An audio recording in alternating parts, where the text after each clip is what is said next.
Hi Foxes, and welcome back to my channel. This is Brittany from SHOPFOXBURROW. I am SHOPFOXBURROW on Poshmark, Instagram, and Etsy. And today I just have a pretty basic video for you. I'm going to go over my 10 favorite sales from July.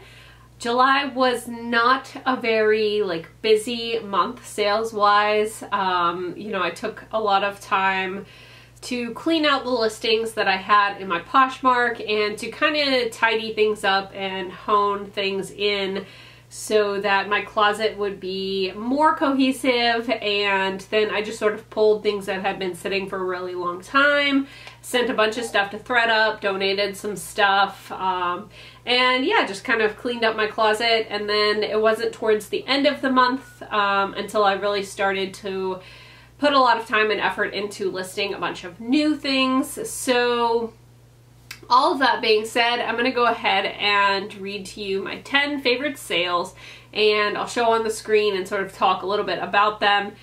Hopefully you might get some inspiration on what to pick up for your own Poshmark closet or Etsy store or eBay or wherever you like to sell.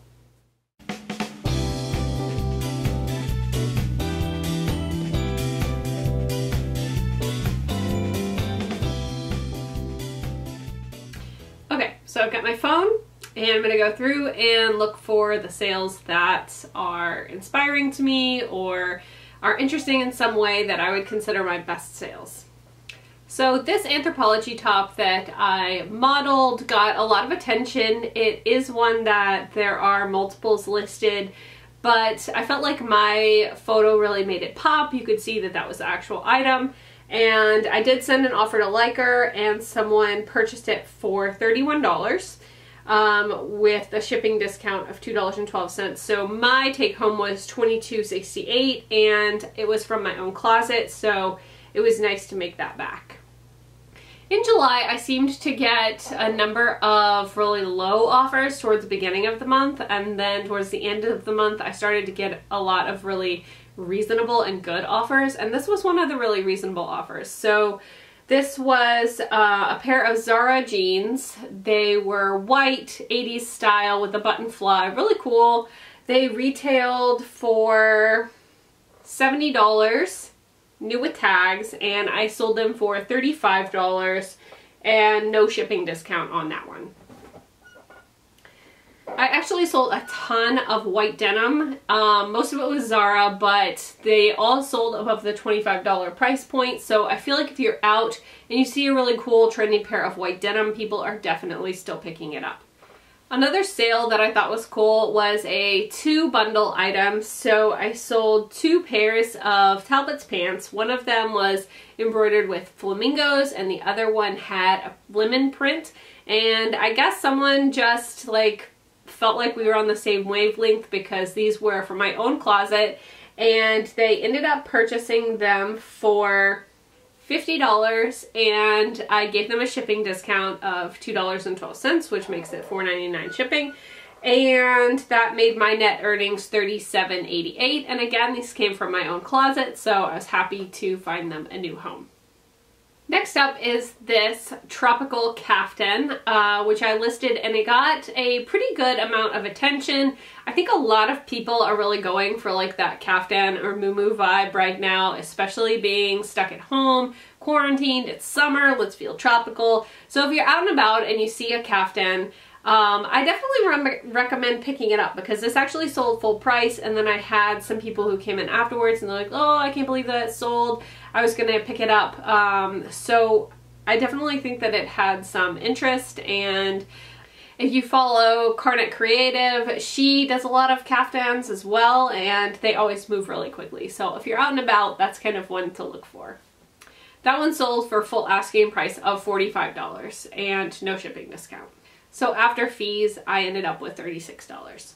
Next up is this bird print dress that I picked up. It had no brand, no tags. I could tell it was cotton. It was fully lined, had pockets, nice zipper. It was really nicely made, but yeah, just no brand. So I ended up photographing it on my dress form and listing it because it was, I think, a 2X, and it sold pretty quickly. I can't remember how much I had it listed for, but I did send out an offer and someone picked it up for $50 with a shipping discount of $2.12. So I made $37.88 on that, which was great. But it really was a very nice dress, very good quality. So that just goes to show that just because something doesn't have a brand, even if it's modern, you can still pick it up if the style is really there.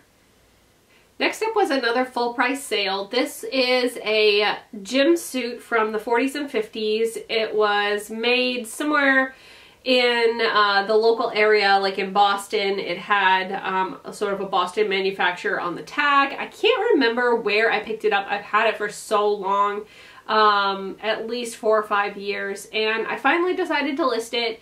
And I did a modeled photo, and it did sell for full asking price of $78 in a couple of days. So that was a pretty quick turnaround.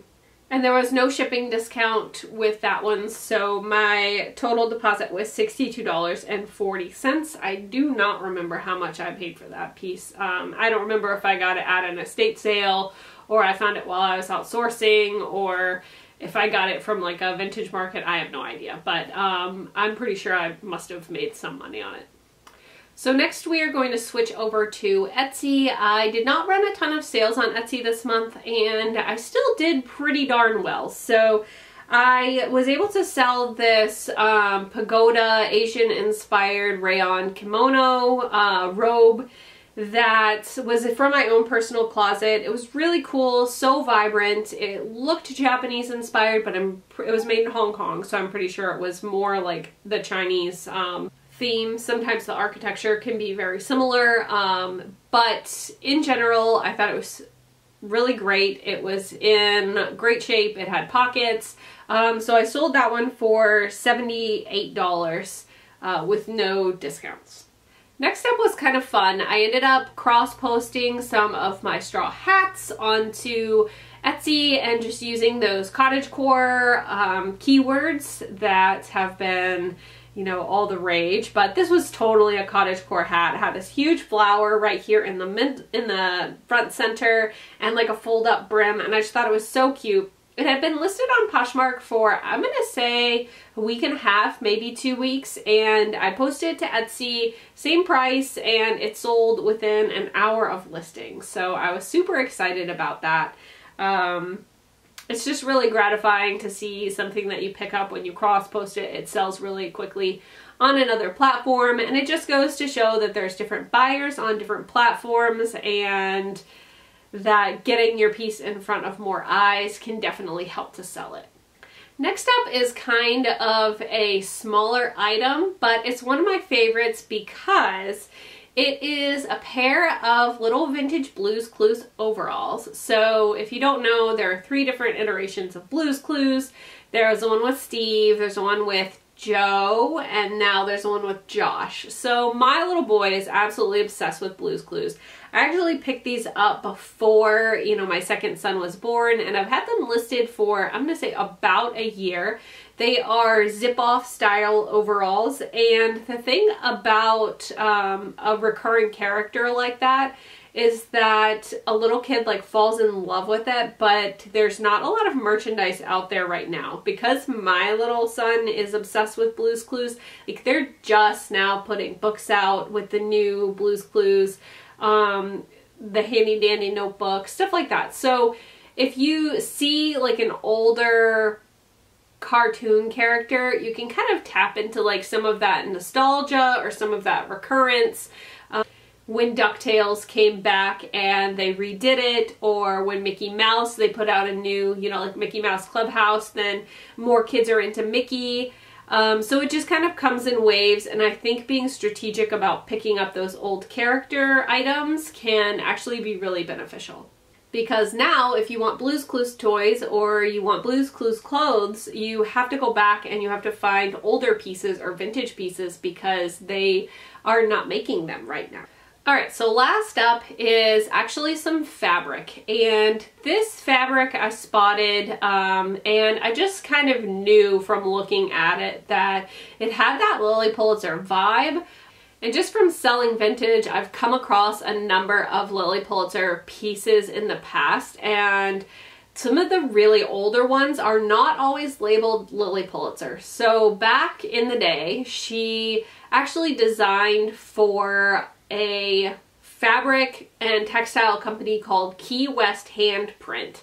And they would do a lot of very like bright and bold textiles. They definitely had a bit of that like tiki and tropical element to them. They did like fruit prints and stuff like that. So I spotted this fabric from pretty far away, and I went over and checked it out, and sure enough, on the selvage, it was Key West Handprint, and I could just tell right away that it was very much in the Lilly Pulitzer style. So I was able to list that on Etsy, and it sat for probably a while, probably almost a year. And I had it priced on the higher side because there's no other fabric like this out there, and if you want this fabric, maybe you are a textile designer or you study Lilly Pulitzer, this is where you're going to get it. So I had it listed at $199.99, and I did sell that this last week of July, so I was very excited to see that sale. That was definitely a huge chunk of change for me. And it just really made my day. I'm just happy that I knew enough about those prints and that history from being in the vintage world that I was able to identify and pick that up at first glance. So that's it. Those were some of my sales from the month, and I hope that this video was helpful. Drop me a line down below and let me know what your favorite sale was. How were your sales for July? Did you feel that summer slow down? I am definitely seeing more pick up as I list more regularly, so that's good, and I would like to keep that momentum going. But there was definitely a period at the beginning of July where I was literally just selling like $10 items, making $2 profits, just trying to like get this stuff out of my closet. And I am happy that I kind of did that clear out now before we go into fall, because fall is a really big time for me and I want to push my inventory full of really fun stuff. So that is that, and I hope that I will see you for my next video. And don't forget to hit the thumbs up button and hit the subscribe button if you are not already a subscriber here on my channel. I do fashion and Poshmark, like reselling content, and I would love to have you. Thank you so much for joining, and thank you for watching.